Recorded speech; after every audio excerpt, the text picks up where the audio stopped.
Welcome to the Electrify Podcast. I'm Matt Teskey, and I'm here with Joe Boris, and we're here for episode 102. Today we're going to be talking about new battery technology from Tesla, a new racing series that is definitely different, and also e-bikes, where they're headed, and some new vehicles coming out from our friends across the pond. Let's get this going.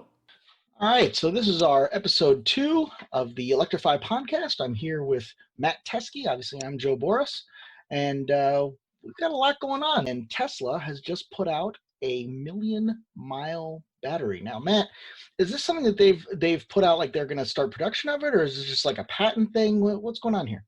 Yeah, it's more patent related from everything they've released. It's a step in a direction where I think Elon's quote was something to the effect of, "It doesn't sound exciting, but this is more important than it seems." Because if they've been able to accomplish what the patent and what they're describing is saying, it's going to really simplify production. It could also help with respect to just the cycles the battery can go through. Again, it's getting to that stage where we're going to have the technology underneath the car in that battery pack that's going to allow people to go the distance in a way that they keep saying they want. Yeah, because it looks like, I mean, from what I've seen, it looks almost like almost like kind of like a AA battery, right? And they can arrange these things in all kinds of different weird shapes and fit them into packages that, previously you just had like the big skateboard kind of battery, which is like a flat battery pack between the wheels. And this would really let you do some more design stuff. Do you think that that's a big hurdle? I mean, do you feel like people who are shopping electric cars are looking at them and saying, how long are these things really going to last? Am I going to, own this thing for 250,000 miles? I mean, nobody really buys and drives cars that long, do they? Well, yeah, again, it's kind of the mentality of, what is my total cost of ownership? And, that phrase gets thrown around a lot with electric cars. I think the most important element of what Tesla's showing here, and frankly, the battery packs that they do have are designed based off of this methodology. They don't use sheet design battery cells. They actually use the cylindrical small size and they interweave them with thermal management that allows them to really maintain, I think a better level of the heat and cold that goes on with the battery pack. So this is actually a step further in the current design that they have. So I think the biggest element that you're looking at is how it's the final cell is constructed. And I think that, the questions then start coming up of, is this the new best, better battery, that 1,000,000-mile battery? If it's talked about enough in the media, sure, I think it will come up that way. I think that they're still, as for where they are with production, we'll know more on their battery day that's supposed to come, this month. So we'll see exactly how they can come up with a better talking point related to what GM maybe announced, a few months back on their battery day. I remember that. Yeah, that was, man, that seems like it was years ago, but it was like in January, right? It was like CES or something. Yep. And that was, for those of you who missed that was General Motors put out like 10 electric concepts on the same day, a couple Cadillacs, a new Hummer, that kind of thing. And it was huge news. And then, global pandemic. Yeah, unfortunately, I think that they still have some news coming out related to the cars they talked about a few months ago. But to your point, it feels like it was forever ago. Are they building cars right now? I mean, are they? Yeah. Are they? There's a lot to talk about with respect to who's got automotive factories open this week. So we'll get to that. Yes. So is that the same topic or is that a different topic? I think what we're alluding to there is, we're in the middle of this nationwide shutdown. A lot of car companies aren't making cars. A lot of businesses are closed. A lot of restaurants and theaters and things like that are shut down across the country. And Tesla, the company we're talking about now, is kind of going against the orders of the state, and they've reopened one of their California factories, it seems. Well, it's interesting too, because the county of Alameda effectively said you're not doing it, and what it looks like is that Elon, I don't want to say he called their bluff, but at the same time, he set himself up to be a martyr, and then it didn't happen. And I think that now that they actually have people at the factory on some level, he basically said, if you're going to come arrest somebody, arrest me. Again, there's a lot of different approaches and talking points that come along with what's going on right now from a public health perspective, from an economy perspective.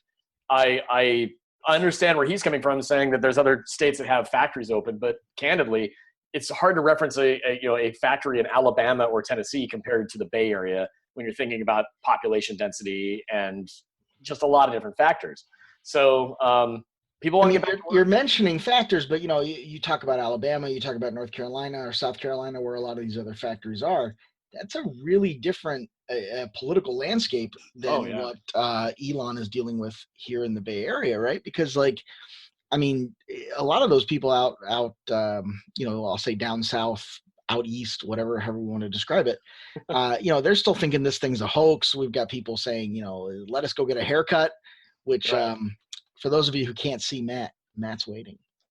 Oh my gosh. The coif that I have on top of my head, it is something to behold. This is what we do need the video podcast, but as much as I know I need a haircut, I'm not actually going out protesting, begging for one. But at the same time, no, you make some good points. Is that there's the landscape of each of these geographic locations comes with their own issues.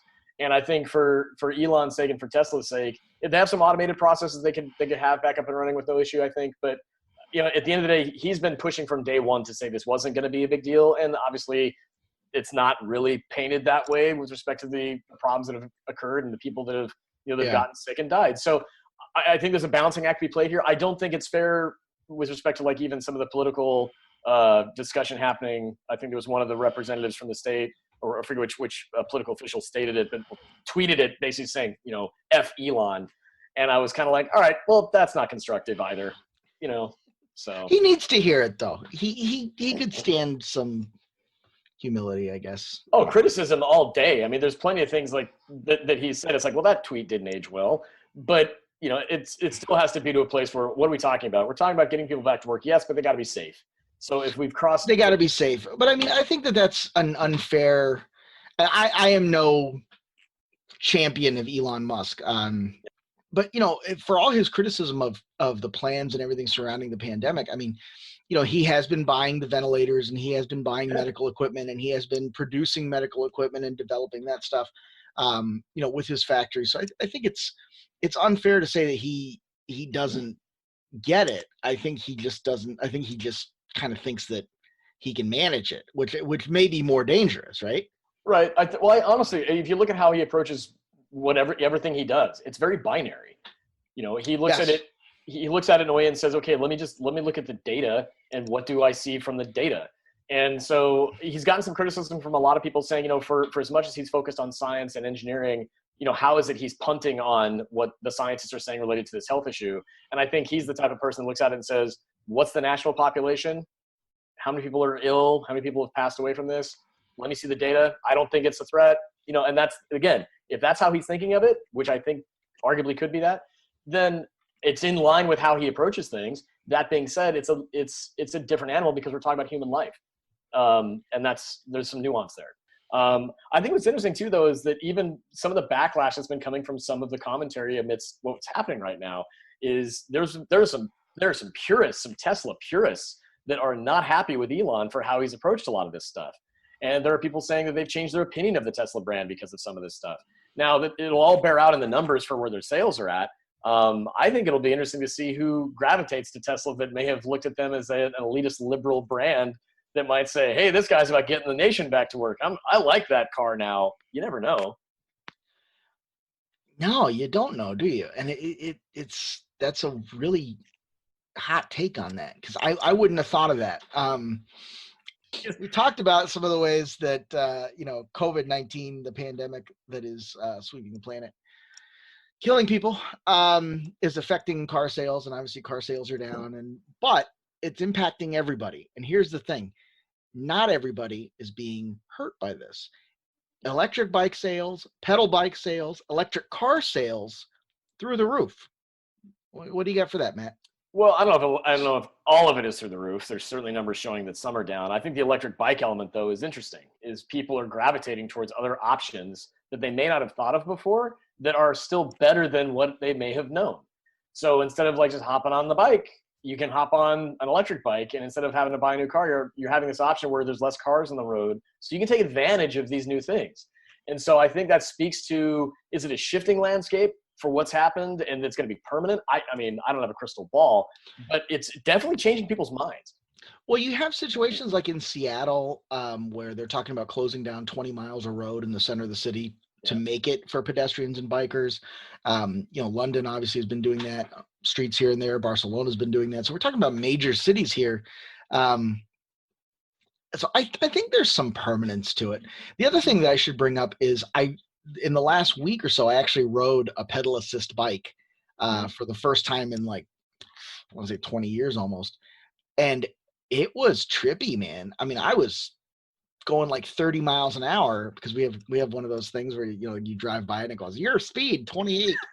You're like, I'm hauling. This is awesome. Yeah, and I was like, dude, I'm speeding because it's like a 25-mile-an-hour zone. So I was really excited about that. Well, and that's the thing is I think a lot of people, it's the same narrative we hear a lot of the times about anything electrified. If you haven't actually ridden an electric motorcycle, an electric bicycle, been in an electric car, you simply don't really understand what it can do for performance. So if you're just thinking you're going to hop on a bike and all of a sudden you're pedaling along and you're like, whoa, I'm actually moving way better than I thought I could. Again, it's you got to see it to believe it and drive it or ride it to know it. So I think maybe that's part of what's going to happen too, is there's going to be cities making these decisions about what's happening with the roads. Then you have people that are making these decisions about how they're changing how they move. There's going to be a lot more conversation about it, which is a big part of what makes people move with their wallet. Yeah, and I think it's worth noting that, like, if you're buying, you know, a high-end, I mean, not even super high-end, but if you're buying like a Specialized or, you know, a Trek mountain bike or you just something Cannondale, you know, you're spending a couple grand as it is. So the jump from like a, you know, $2,000 Specialized to a $2,400 e-bike is not a lot. You know, That's and true. especially like we were talking about before, you know, in terms of generational thing, if you can afford $2,000 on a bike, you can afford $3,000 on a bike. Yeah. Well, then you're into a buyer's category that, it's negligible for what you may or may not buy at that point. Then it's like, well, if I'm gonna spend a certain amount of money, I'm gonna get the best I can get, or features that you may not even thought you wanted, and you can take advantage of that. I'm still curious to see again, is there going to be a backlash with some of these city decisions for saying they're going to be closing certain streets and making more pedestrian and bicycle friendly? Time will tell on that too. Here in Portland, where I'm based, they're making the same decision on certain corridors being, again, sectioned off to be more commuter friendly for, you know, cyclists and for pedestrians. So it's not surprising that it's happening this way. I think it'll be interesting if this can be sustained. I think, especially in cities like Seattle and Portland, weather permitting, some of these options are just simply not viable all year round. But in other places... Are you saying Seattle doesn't have great year-round weather? I'm just pointing out that sometimes it feels like it's like watching that dog hang its head out the window that's got the big tongue and the saliva is just like flying behind it. Mm-hmm. It can feel like you're behind that dog sometimes in cities in the Northwest. And you're saying that's not desirable? I'm saying it's probably less than desirable. We've got Dutch e-bike manufacturer Van Moof, which sounds like something you shouldn't be able to say on TV. They've been up over 50%, and visits to their website seems like they're up 80%. We've got an e-bike retailer called Electric Bikes in Arizona. They've been up 140% this year, and you know, I've been seeing that here locally. You know, as dumb as this sounds, I went to the Super Target to buy groceries. They had no bikes, and I'm not even talking about electric bikes. They just had no bikes. Really? Yeah. Like I was on Amazon. I was like, oh, I'll look at 2 or 3 different bikes. They're sold out. So, I mean, I think that's just, it may not be a permanent thing, but it's certainly, I think, going to be an interim thing where until we get back to going, you know, and Twitter released a thing today that they said they may not bring back their offices. They might just let everybody work from home. It's so fluid right now for how things are going to go. And on top of which, we're leading into a time of year where people do want to be outside more. So some of these decisions they're making with respect to things like electric bikes are being bolstered by the fact that we're going into better weather. They want to be outside more. I think there's a lot of things leaning them into those decisions. So, and there's Rad Bikes. So Rad Bikes is a company that advertises very heavily on Facebook and social media. You mean Rad Power Bikes? And, you know, they have conveniently offered their entry-level model at about $1,200, which we know everybody has $1,200, right? I think that's brilliant, frankly, from a marketing perspective. I mean, hey, honey, do you say you got your check? Oh, fantastic. Oh, mine? I got a bike. I have $1 left over. Right. But, you know, there's a lot of things you can buy with $1. You can get one of them Doritos Locos Tacos. Those are all right. Are we done with electric bikes? Moving on. There is a new racing series theoretically coming out for 2021. Obviously, a lot of the world of motorsports is on standby, just like the world of slow, regular sports with balls, I guess, if you're into that kind of thing. But this one is called Extreme E. If you haven't seen this, these are like wild space-looking sci-fi electric vehicles. They are 550 horsepower, 700 Newton meters of torque, which I don't know how much that is. Maybe it's like 30. I don't know. It might be good, but it sounds good. Sounds good. Yeah, whatever the hell a Newton meter is. I mean, there's basically there's metric, and then there's people who put man on the moon, right? So there's oh, nice job. There's metric, and then there's America. That's yeah. So whatever a Newton meter translates into. I mean, do we care? I don't care. Is there someone listening that can do the quick math? Oh, nope. Okay. Big number. Big if only we had a device in our pocket that gave us access to all human knowledge. Yeah.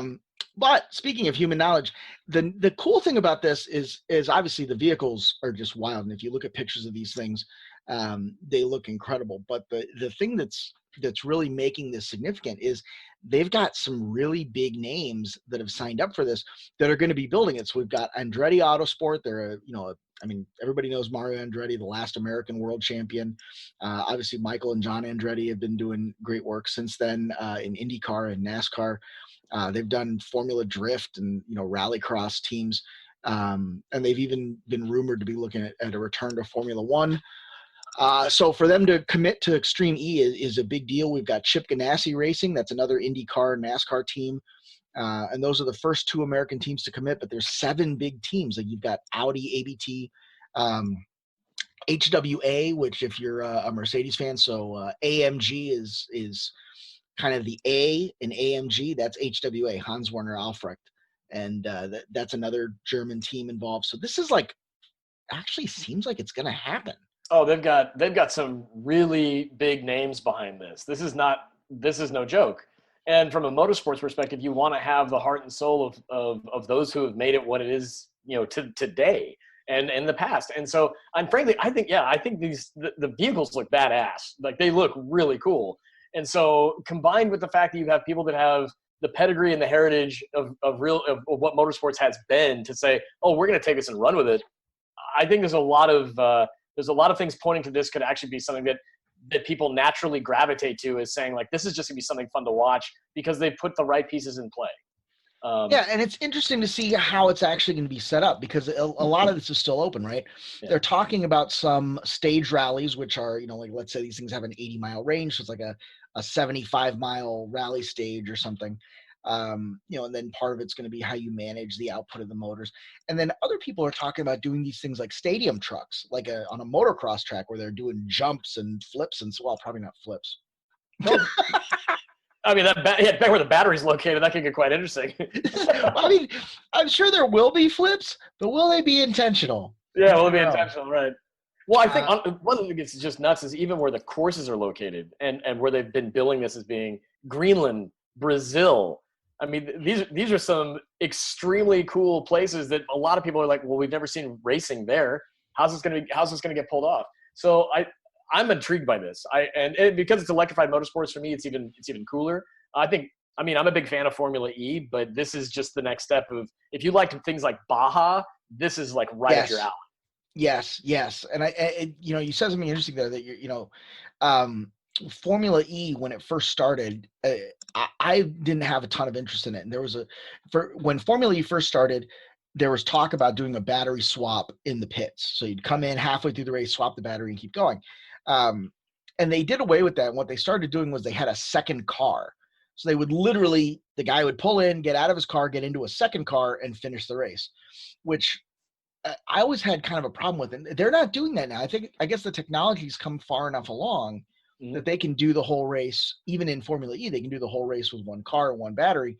But now they're being able to do that off-road, which obviously it's a heavier vehicle. There's 2 people in it. There's a lot more demanding conditions.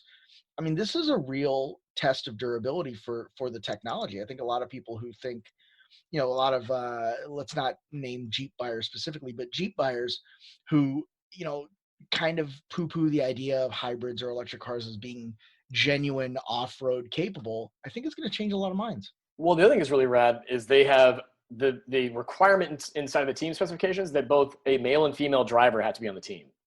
And I think that opens up a window of opportunity to cross over to people that have not been in motorsports. I mean, again, you think of the Danica Patricks that have made, huge changes in what we see in motorsports, for female drivers, this is just another awesome opportunity for that to happen.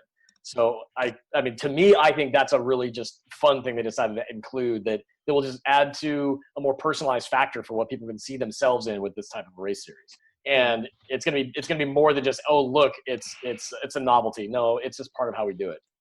But will people see that, or is the off-road community going to look at that and say, oh, this is like are they going to get pushback from we'll say traditionalists or conservatives of that sport?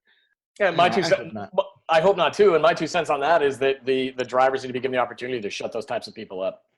Well, you're right, because they're going to be, we don't know how it's going to go, but we'll know that there's men and women in the same car, and we'll be able to see their times, right? Oh yeah, totally. No, again, but again, we can speculate like anybody till we're all blue in the face as to how that's going to happen or how people will respond.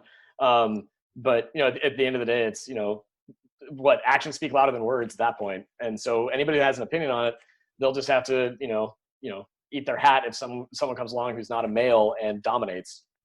Extreme E is going to be one hell of a race series. So Volkswagen claims the ID4 will be able to drive up to 300 miles between charges, and its SUV crossover shape and attractive styling should make it desirable. Matthew? I think that's accurate on the latter part. I think that I'm disappointed that they're only bringing out just the ID4 because they've shown a lot, but I think the ID4 is going to be popular here in the States for sure. It's a Model Y competitor, no doubt. But did they say that they're not bringing anything else? I mean, realistically, the only company right now that is selling sedans is Tesla. Yeah, and oddly enough, they're selling them pretty well. But again, we're talking about a company that is they have figured out that like secret sauce, right? Where they're selling it as a premium brand.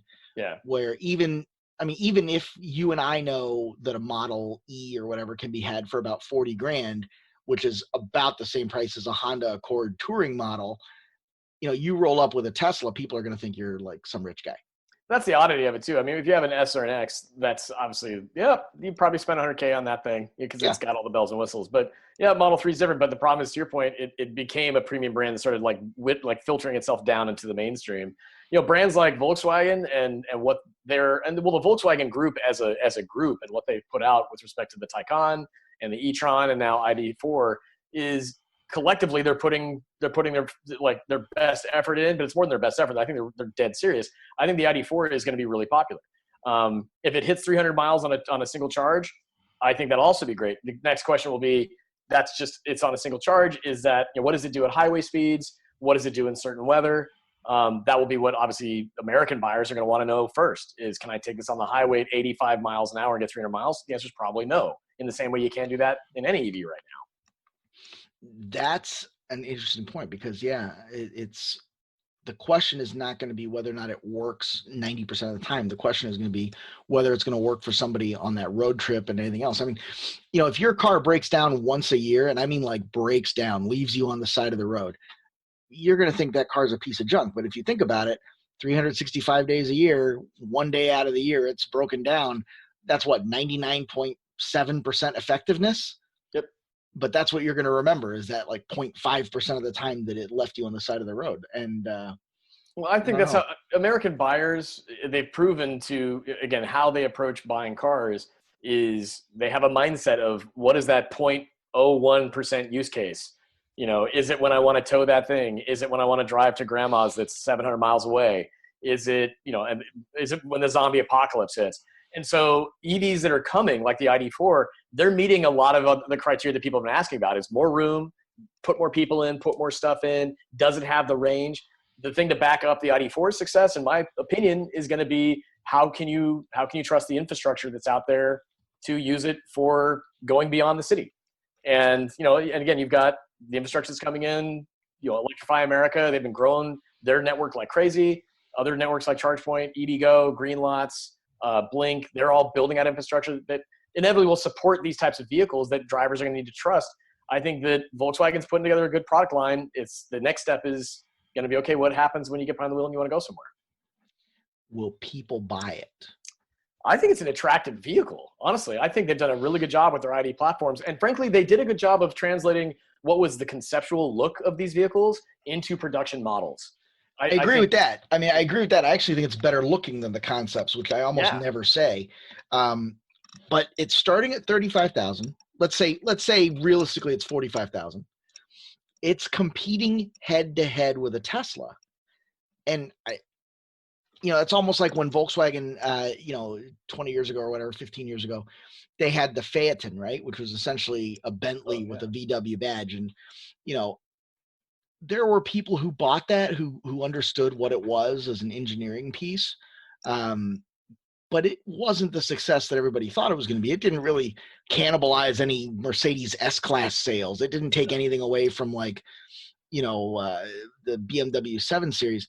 I think if a Volkswagen is priced next to a Tesla, I don't understand why people would buy the Volkswagen. Am I a terrible person? No, I don't think you're well, again, then it gets back into the brand recognition of what are they getting themselves into, and I think what Volkswagen's doing a pretty good job of is saying we're trying to turn a page.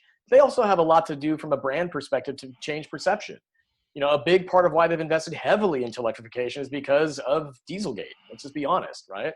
And so but they've also shown that they are putting a lot of effort into the R&D and making products that are not just, okay, we slapped this together because we got our wrists slapped.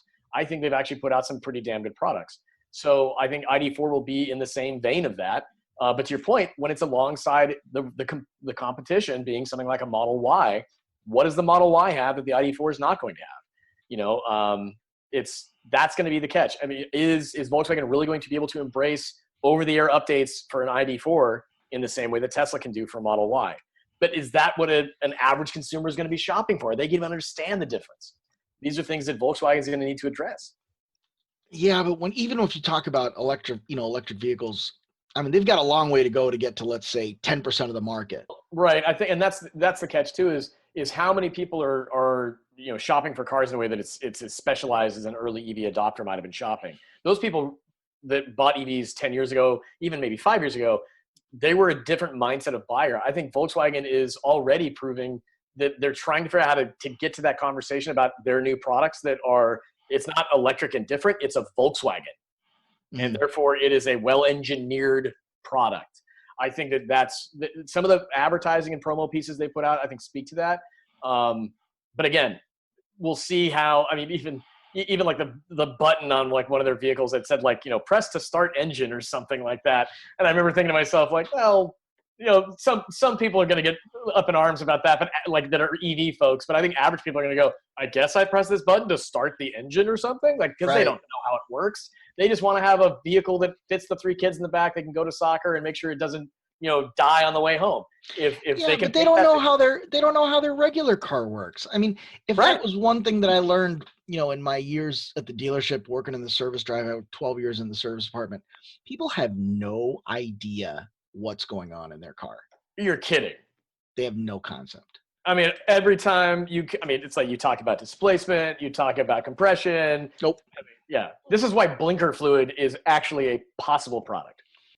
I think the ID4 is going to be a vehicle that if the price hits the way they're saying, if they can keep the numbers up, and frankly, if they can help the dealers understand how to explain how to use a car that is electrified, I think that they'll sell these things like crazy. But there's still going to be that consternation inside of the showroom of, I got to get you to buy a Volkswagen because you're standing here. So if the ID4 isn't your cup of tea, how do I get you behind the wheel of a Volkswagen?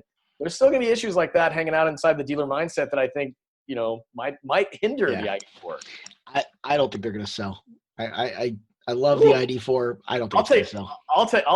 I'll take a bet against that.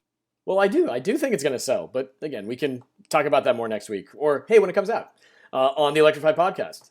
So, well, hey, that's it for this week. Thanks for joining the Electrify podcast. Be sure to check us out next week for more information about e-mobility and electrification. We'll see you again next time. That's a wrap for this episode of the Electrify podcast. Be sure to find out more information about Electrify Expo on Facebook, Instagram, Twitter, and LinkedIn to get information on all things e-mobility. We'll see you next week.